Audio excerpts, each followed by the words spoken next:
You know the Donald Trump mentality. Donald Trump is a very, very powerful, multi-billion-dollar executive, right? And he's, I think he's got a TV show too where he's making people into entrepreneurs and things like that. Bottom line is he's a real estate tycoon more than anything else, right?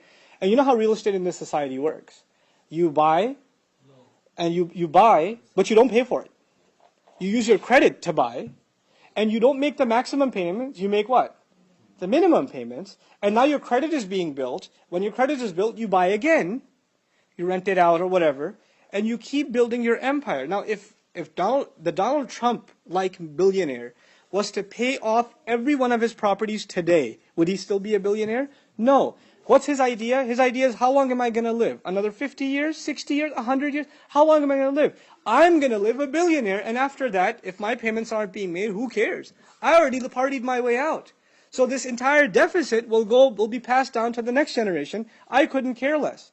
So the value of the dollar goes down, people's dollar at the grocery store doesn't go that far, and it can be blamed on him, but what does he care? He already did his partying and he's gone.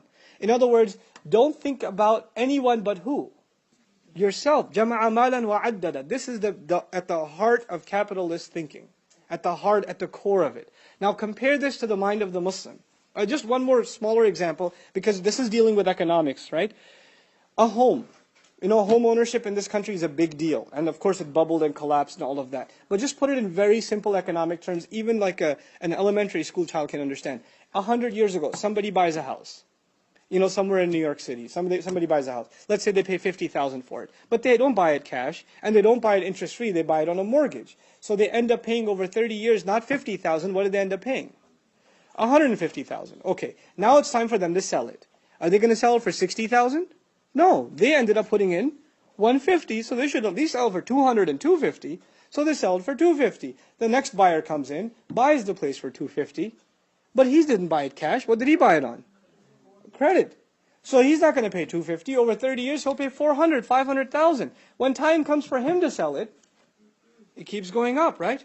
So what's happened is, first of all, the value of currency went down. Second of all, those who could own a home 100 years ago, with that kind of money, can they still own a home generations later? No. So you made the opportunity for the next generation more and more and more impossible.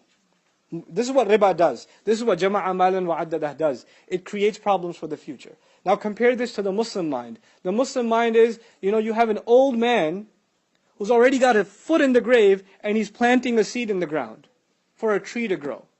And you ask him, you're not going to live long enough for this tree to grow. And he says, well, it will give somebody shade one day, sadaqah jariyah for me. This is the mind of the Muslim, right? That's what it's supposed to be. We think about how the future will be benefited. Not, live, eat, sleep, drink, and die. That's it. This is the reversal of thought. And that's really, when we read this stuff, we shouldn't just think about what's happening, a millennium and a half ago. These are realities of our time. These are serious problems of our time. And unfortunately, just because we're Muslim doesn't mean that we haven't been engrossed in the deepest depths of the black greed of capitalism. We ourselves have become really nasty capitalists ourselves. And we don't think about the greater good and serving society and building the kinds of institutions, right? We've become people of الَّذِي جَمَعَ مَالًا وَعَدَّدًا. May Allah protect us from it and get us out of this mess.